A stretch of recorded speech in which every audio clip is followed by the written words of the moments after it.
அன்பின் பிரியமான தேவனுடைய பிள்ளைகளே, இந்த காலை நேரத்தில் கர்த்தருடைய வசனத்தை தியானம் பண்ணபடி கர்த்தர் கொடுத்த கிருபைக்காக ஆண்டவருக்கு நன்றி தெரிவிக்கிறேன். ஆண்டவர் சிலுவையில் அறையப்பட்ட பிறகு அவர் பேசின 7 வார்த்தைகளில் இது வரைக்கும் 2 வார்த்தைகள் நம்ம தியானம் பண்ணியிருக்கிறோம். இப்பொழுது 3வது வார்த்தையை நம்ம தியானம் பண்ண போகிறோம்.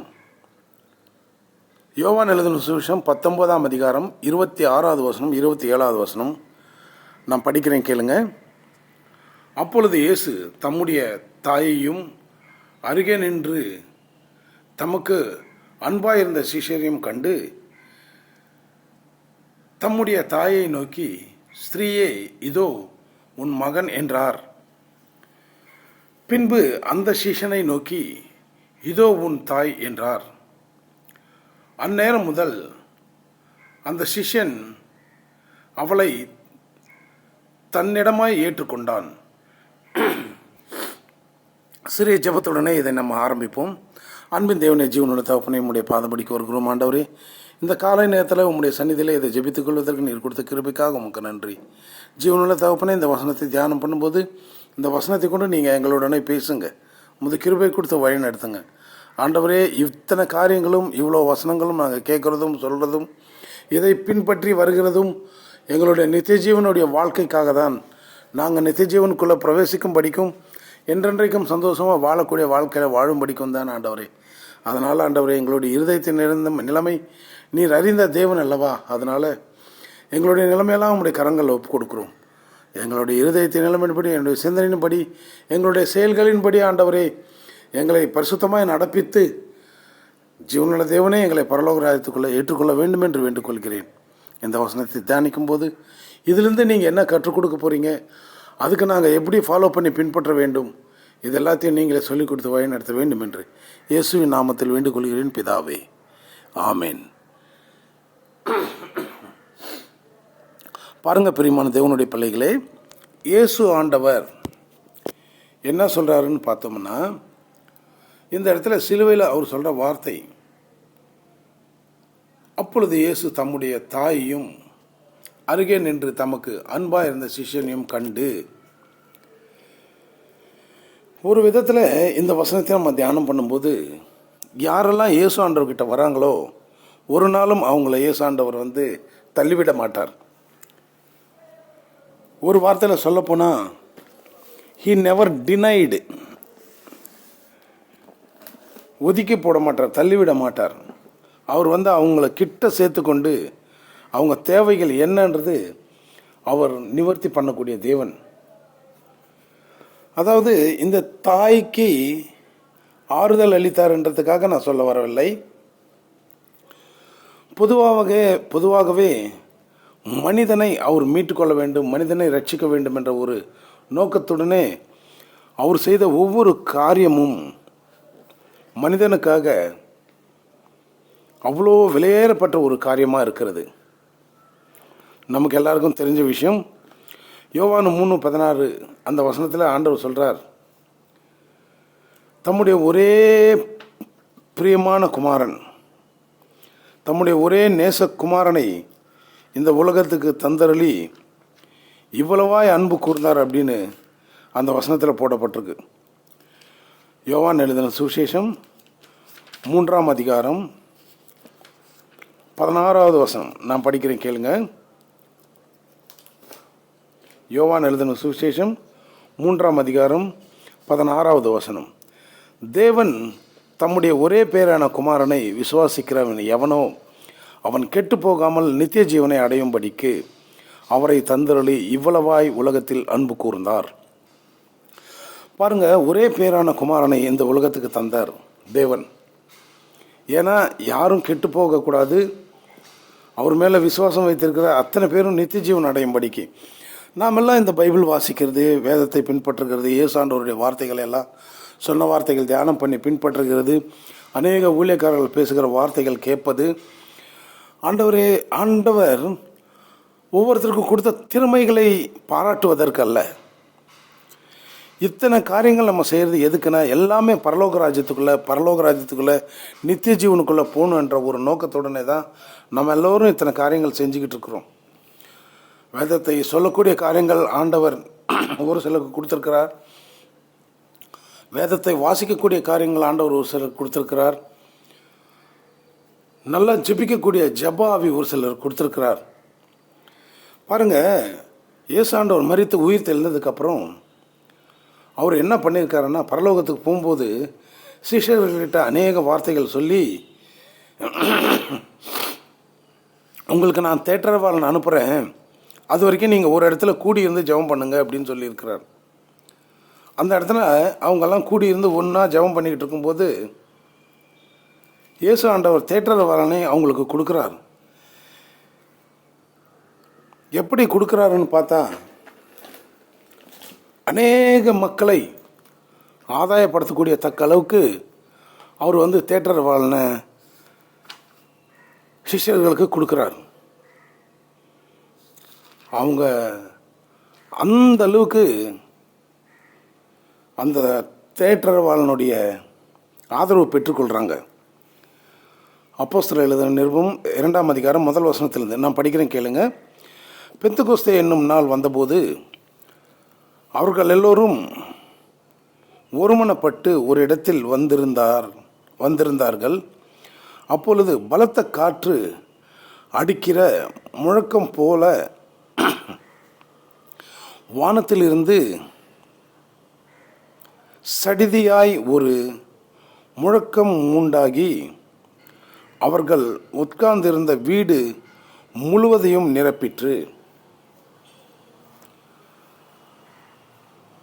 அல்லாமலும் அக்னிமயமான நாவுகளைப் போல் பிரிந்திருக்கும் நாவுகள் அவர்களுக்கு காணப்பட்டு அவர்கள் ஒவ்வொருவர் மேலும் வந்து அமர்ந்தது. அவர்கள் எல்லோரும் பரிசுத்த ஆவியினாலே நிரப்பப்பட்டு ஆவியானவர் தங்களுக்கு தந்தருளின வரத்தின்படியே வெவ்வேறு பாஷைகளிலே பேச தொடங்கினார்கள். பாருங்க பிரியமான தேவனுடைய பிள்ளைகளே, ஆண்டவர் இவ்விதமாக பரிசுத்த ஆவியினாலே அவங்களை அபிஷேகம் பண்ணியிருக்கிறார். எதுக்கு இந்த விஷயத்தை இந்த நேரத்தில் நம்ம தியானம் பண்ணுறோம் அப்படின்னு பார்த்தோம் என்றால், ஆண்டவர் ஒருத்தரையும் கைவிடக்கூடிய கடவுள் அல்ல. அவர் எல்லாருக்கும் எல்லாவற்றையுமே செய்யக்கூடிய தேவன். அதனால் அவர் மரித்த உயிர் தெழுந்து பரலோகராஜ்யம் போனதுக்கப்புறம் தேற்றரவாளனை நான் உங்களுக்கு அனுப்புகிறேன் அப்படின்னு சொன்ன தேவன் பரிசுத்த ஆவியானவர் தான் தேற்றரவாளன். அவரை சிஷ்யர்களுக்கு கொடுத்துருக்கிறார்.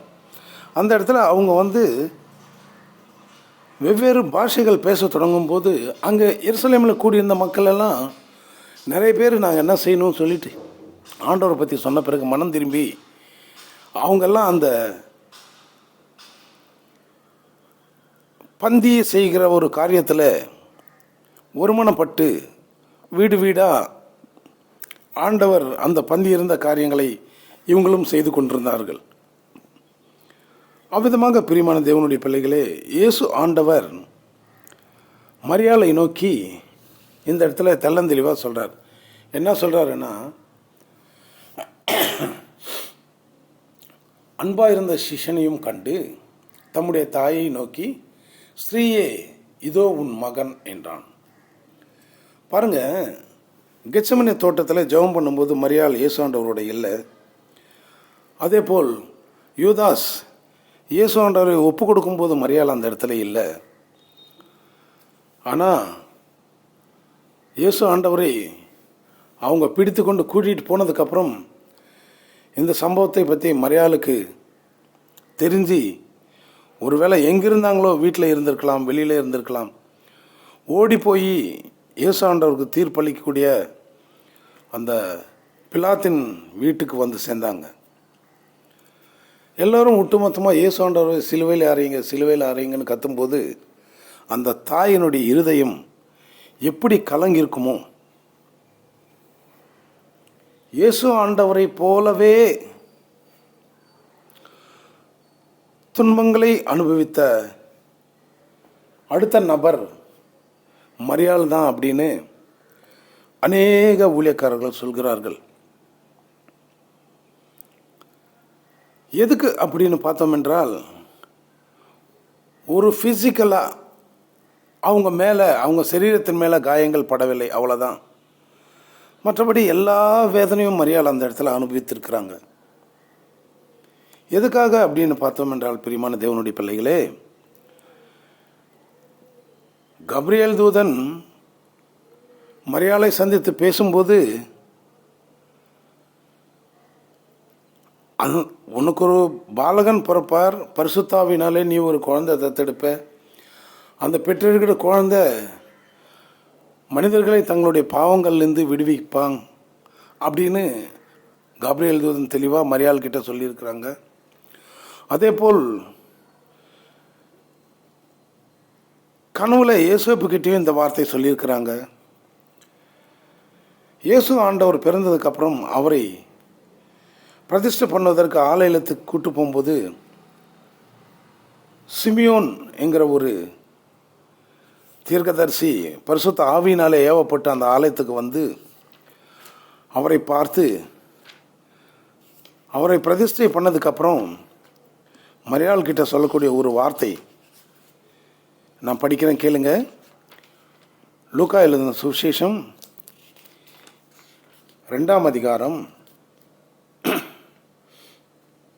35வது வசனம். உன் ஆத்துமாவையும் ஒரு பட்டயம் உருவி போகும் என்றான். உன் ஆத்துமாவையும் ஒரு பட்டயம் உருவி போகும் என்றார். அன்னைக்கு சிமியோன் இயேசு ஆண்டவரை பிரதிஷ்டை பண்ணி மரியாள் கையில் கொடுக்கும்போது இந்த வார்த்தை சொல்கிறார். ஒருவேளை இந்த வார்த்தை மரியாளுக்கு ஞாபகம் இருந்திருக்குமோ இருந்திருக்காதோ அத்தனை வருஷங்கள் கழித்து. ஆனால் ஏன் மரியாள் சிலுவை அண்டையில் நின்று அழுது கொண்டிருக்கணும்? இவர் வந்தது நல்ல ஒரு காரியத்துக்காக தானே, மக்களை ரட்சிக்க தானே அப்படின்னு நம்ம சிந்திக்கும்போது, அவர் வந்தது மக்களை ரட்சிக்க தான் வந்தார்.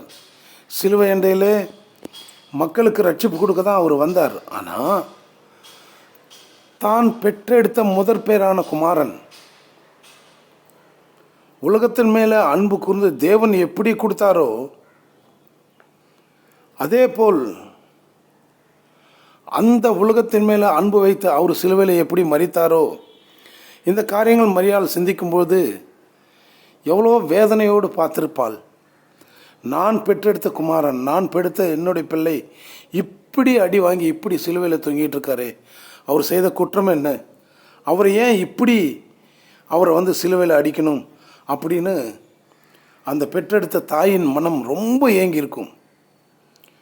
தன்னுடைய சிந்தனை, தன்னுடைய பார்வை எல்லாமே இயேசு ஆண்டவரை பார்க்கும்போது, என் மகனே நீ இல்லாமல் போகிறியே அப்படின்ற அந்த ஒரு ஏக்கம் மரியாளுக்கு இருந்திருக்கலாம். அதனால தான் ஆண்டவர் பார்த்து மரியாள் கிட்ட சொல்கிறார், இதோ உன் மகன். அந்த இடத்துல ஸ்திரீயே என்று அவர் சம்போதிக்கிறார். ஏன் ஸ்திரீயே என்று சம்போதிக்கிறார் போது, அநேக நேரங்களிலே ஆண்டவர் நமக்கு தெரிவித்திருக்கிறார், பிதாவாகிய தேவனும் குமாரனும் பரிசுத்த ஆவியானவர் ஒருபொழுதும் பிரிந்திருந்ததில்லை என்ற காரியத்தை யோவான் எழுதின சுவிசேஷத்திலே அநேக இடங்களிலே இயேசு ஆண்டவர் சொல்லியிருக்கிறார்.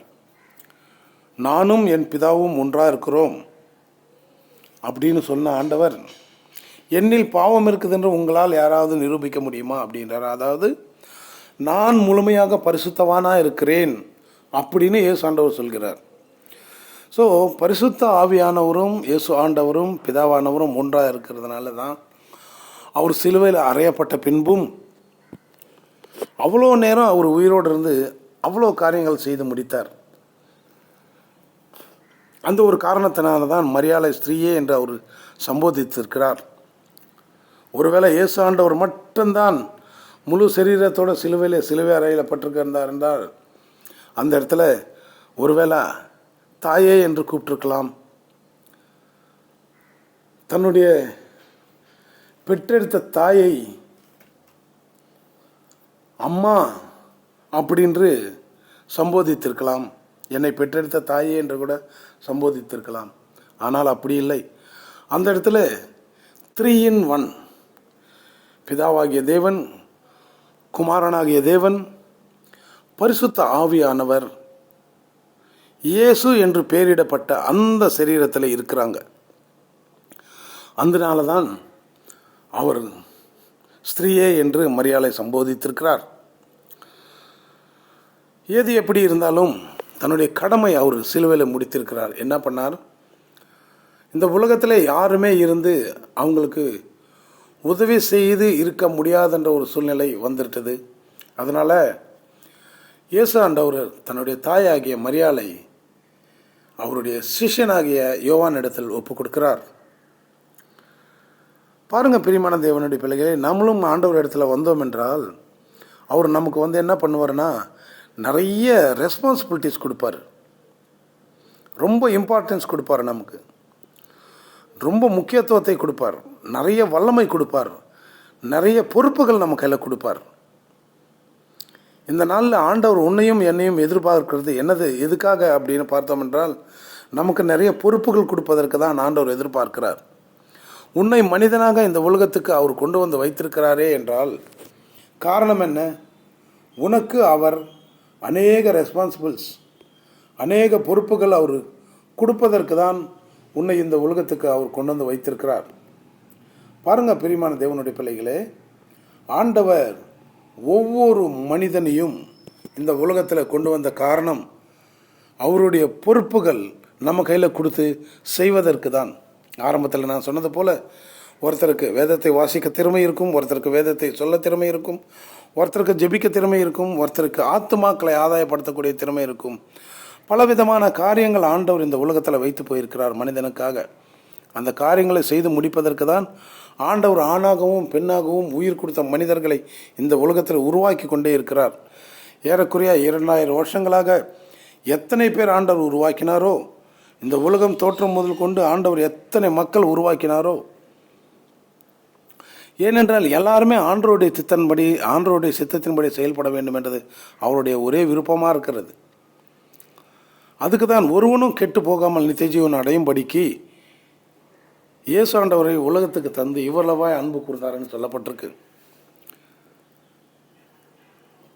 நம்ம கெட்டு போகாமல் நித்திய ஜீவன் அடைய வேண்டும் என்றால் இயேசு ஆண்டவர் இடத்துல வரணும், அவரை நம்பணும்.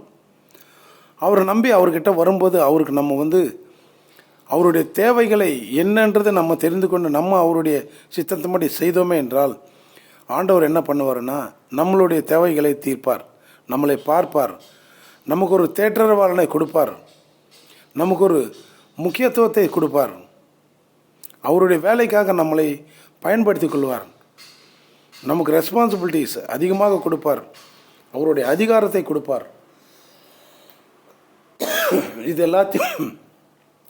இது எல்லாவற்றையும் செய்து முடித்து நம்ம ஜெயித்தோமே என்றால் அவருடைய சிங்காசனத்தில் நமக்கு இடம் கொடுப்பார்.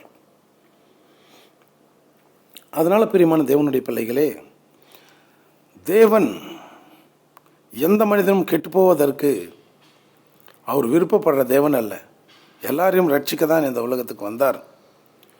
இன்னும் ஆண்டவர் இடத்துல வரக்கூடிய மக்களுக்கு என்ன நடக்கும் அப்படின்னு பார்க்கும்போது, லூக்கா எழுதின சுவிசேஷம் 15ஆம் அதிகாரம் 17லேருந்து 21ஆம் வசனம் வரைக்கும் நம்ம வாசித்தோம் என்றால், அந்த இளைய குமாரன் தகப்பனை விட்டு தூரமாக போனவன் தன்னுடைய கையில் இருந்த எல்லாவற்றையும் செலவு பண்ணிவிட்டு, கையில் ஒன்றும் இல்லாமல் பன்றிகள் சாப்பிடக்கூடிய அந்த தவிட்டினாலே தன்னுடைய வயிறை நிரப்பிக் கொள்வதற்கு, பசியை போக்குத்து கொள்வதற்கு அவர் முயற்சி எடுத்தும் அந்த தவிட்டை கூட அவருக்கு கிடைக்காம போயிடுச்சு. அப்பொழுது அவன் சிந்திக்கிறான், என் தகப்பன் இடத்தில் அநேக வேலைக்காரர் இருக்கிறாங்க, 3 வேளை சாப்பிட்டு திருப்தியாக இருக்காங்களே, நான் ஏன் இங்கே தவிக்கணும்? என் தகப்பன் இடத்துல போய் நான் அந்த வேலைக்காரில் ஒருவனாக நான் சேர்ந்து 3 வேளை சாப்பாட்டோட சந்தோஷமாக நான் சாப்பிடுவேன் அப்படின்னு அங்கேருந்து எழுந்து திரும்பி வரான். பாருங்கள் பிரியமான தேவனுடைய பிள்ளைகளே, தகப்பன் இடத்துல திரும்பி வரக்கூடிய அந்த குழந்தைக்கு என்ன நடந்ததுன்னா, தான் இருந்த நிலைமையிலே தகப்பன் போய் அவரை கட்டிப்பிடித்து முத்தம் கொடுத்து வீட்டுக்கு கூட்டு வந்து அவருக்கு புது ஆடைகளை கொடுத்து, கையில் ரிங்கு போட்டு, காலுக்கு புது செப்பல் கொடுத்து ஒரு பெரிய விருந்தை வைத்து கொண்டாடி இருக்கிறார். ஆனால் அந்த பையன் என்ன சொன்னால், உமக்கும் பரலோகத்துக்கும் விரோதமாய் நான் பாவம் செஞ்சேன், இனி நான் உம்முடைய குமாரன் என்று சொல்வதற்கு நான் தகுதி இல்லை, நான் தகுதியற்றவன் அப்படின்னு சொல்லி தன்னைத்தான் தாழ்த்தி தகப்பன் இடத்துல வரும்போது ஆண்டவர் அப்படி விடலை. என் குமாரன் கெட்டு போகக்கூடாது, இவன் நல்லா இருக்கணும் அப்படின்ற ஒரே ஒரு காரணத்தோட அவனுக்கு அவ்வளவும் செய்து அவனை மகிமைப்படுத்தி மேன்மைப்படுத்தி உட்கார வைத்திருக்கிறார். பாருங்கள் பிரியமான தேவனுடைய பிள்ளைகள், நம்மளும் ஆண்டவரத்தில் வரும்போது என்ன நடக்கும்னா, ஆண்டவர் நமக்கு கொடுக்கக்கூடிய மேன்மையை கண்டிப்பாக நமக்கு கொடுப்பார். ஒரு நாளும் நம்மளை கைவிட மாட்டார். ஏன் திரும்ப திரும்ப அந்த விஷயங்கள் நான் உங்கள் இடத்துல இதை கொண்டு வந்து நான் உங்களுக்கு சொல்கிறேன் என்றால், ஆண்டவர் மனிதன் மேல் அந்த அளவுக்கு அன்பு வைத்திருக்கிறார். பாவத்திலேயே மனிதன் வாழ்ந்திருக்கக்கூடாது அப்படிங்கிறதுக்காக அன்றைக்கு ஆதாமை ஏதேன் தோட்டத்திலிருந்து வெளியேற்றினார். நாம் நினைக்கலாம், ஏதேன் தோட்டம் ஆதாமுக்காக தானே போட்டார், ஆதாமை ஏன் ஏதேன் தோட்டத்திலிருந்து வெளியில் அனுப்பணும், அங்கே வைத்திருக்கலாமே அப்படின்னு. கட்டளை மீறுதல் செய்த ஆதாம் ஏவாள் திரும்ப அந்த ஜீவ விருட்சத்தின் கனியை சாப்பிட்டு பாவத்துடனே என்றென்றைக்கும் இந்த உலகத்தில் வாழக்கூடாதுன்ற ஒரே ஒரு நோக்கத்துடனே ஆதாமை அந்த தோட்டத்திலிருந்து ஆண்டவர் வெளியேற்றினார். ஒருவேளை வெளியேற்றாமல் ஆதாம் அந்த தோட்டத்தில் இருந்திருந்து அந்த ஜீவ விருட்சத்தின் கனியை சாப்பிட்டிருந்தால் பாவ மனிதனாக என்றென்றைக்கும் உயிரோடு வாழ்ந்திருப்பான். இந்த துன்பங்கள் அனுபவித்து கொண்டே இந்த உலகத்தில் சரீரத்துடனே வாழ்ந்து கொண்டிருப்பான்.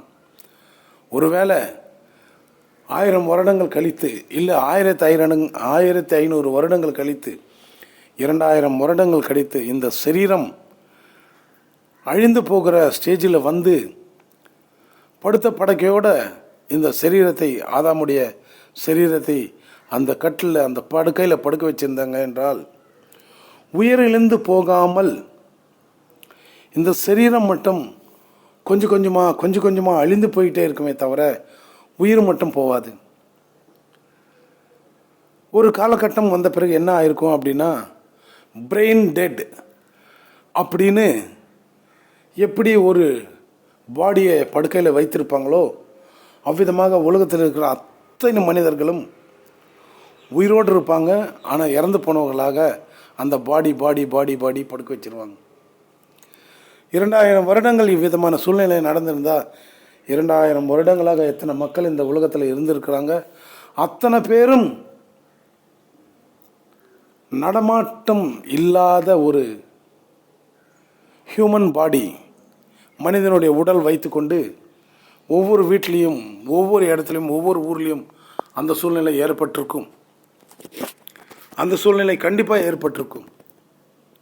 அதனால் ஆண்டவர் ஏதேன் தோட்டத்தை விட்டு ஆதாம் வெளியேறும்படி செய்து மனிதனுடைய ஆயுஷ் நாட்கள் குறைத்து சீக்கிரமாக இந்த சரீரம் அழிந்து போயிடுச்சுன்னா மனிதனுடைய ஆத்மாவை நித்திய ஜீவனுக்கு நான் உலகத்துக்கு ஏற்றுக்கொள்வேன், நித்திய ஜீவனுக்காக பரலோக ராஜ்யத்துக்கு நான் ஏற்றுக்கொள்வேன், என்றென்றைக்கும் என்னோட வாழும்படி இந்த உலகத்தில் அவங்களை நான் வைப்பேன், பரிசுத்தவான்களாக நான் வைப்பேன் என்று ஆண்டவர் முடிவெடுத்த அந்த முடிவினாலே இன்றைக்கு நமக்கு ரட்சிப்பு. அதனால தான் ஒருவன் கெட்டு போகக்கூடாது, பாவத்திலே மறைந்து போகக்கூடாது, பாவத்திலே இருந்துடக்கூடாது. அவ்விதமாக ஆண்டவர் அன்பு கூர்ந்து நம்மேல் தான் வைத்திருந்த அன்புனாலே நமக்கு ரட்சிப்பு கொடுத்திருக்கிறார். அதே போல தான் இந்த இடத்துலையும் ஆண்டவர் மரியாளை ரட்சித்தார் அப்படின்றால் அவளுக்கு தேவையான அந்த ஆதரவு, மரியாளுக்கு தேவையான ஒரு ஆதரவான காரியங்கள், ஒருவேளை இயேசு ஆண்டவர் இருந்திருந்தால் மரியாளை இன்னும் மென்மேலுமாக எப்படி அவர் வைத்திருக்கிறாரோ, எப்படி வைத்திருப்பாரோ தெரியாது. ஆனால் இயேசு ஆண்டவர் இல்லாத ஒரு காரியத்தை அவர் செய்து முடிக்கணும் அப்படின்ற ஒரு நோக்கத்துடனே தனக்கு பிரியமான சிஷ்யனிடத்தில் தன்னுடைய தாயை ஒப்பு கொடுத்திருக்கிறார். அந்த நேரத்திலிருந்து சிஷ்யன் இயேசு ஆண்டவருடைய தாயை தன்னுடைய வீட்டுக்கு ஏற்றுக்கொண்டார். பாருங்க பிரியமான தேவனுடைய பிள்ளைகளே, இயேசு ஆண்டவர் இடத்துல கெட்டுப்போனவர்கள் ஒருத்தரும் இந்த உலகத்தில் இல்லை. இயேசு ஆண்டவர் வேணும் என்று அவர்கிட்ட அவர் வேண்டாம் அப்படின்னு போனவங்களை தவிர அவர்கிட்ட அவருடைய வார்த்தைகளை கை கொண்டு அவர் சொன்னபடி கீழ்ப்படிஞ்சு செய்கிற ஒரு மனிதனும் ஒரு நாளும் கெட்டு போனதாக எந்த சரித்திரத்திலுமே இல்லை. பொறுப்பு ஏற்றுக்கொண்ட இந்த சிஷ்யனை ஆண்டவர் அப்படியே விட்டிருப்பாரா? எவ்வளோ செய்திருப்பாரோ. பைபிளில் எழுதப்படலை, நம்ம இங்கே பார்க்க முடியல. ஆனால் அந்த சிஷ்யனை எம்மட்டும் ஆண்டவர் தாங்கியிருப்பார்ன்றது நம்மளால் ஊகிக்க முடியாது.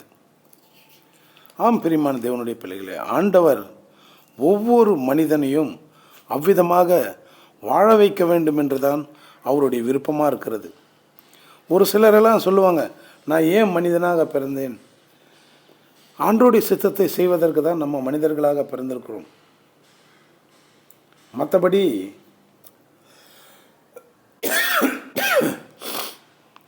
நம்ம விருப்பத்துக்கு வாழக்கூடிய தக்க வாழ்க்கை வாழ்வதற்கு நம்ம பிறக்கவில்லை.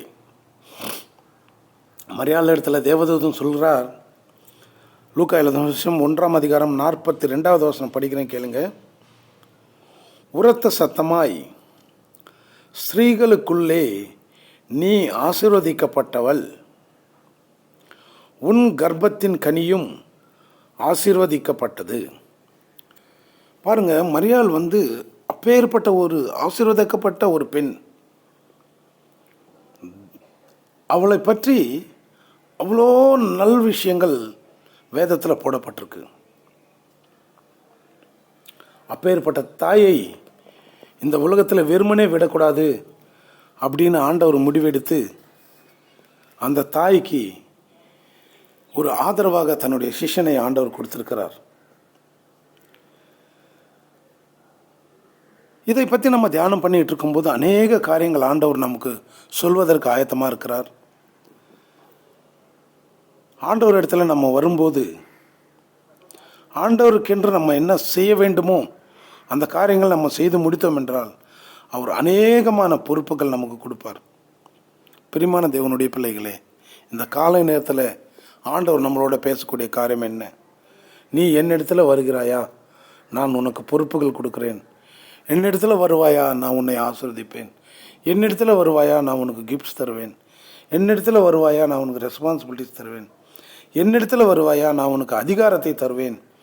என்னிடத்தில் வருவாயா, நான் உனக்கு போஸ்டிங்ஸ் கொடுப்பேன் அப்படின்னு ஆண்டவர் சொல்கிறார்.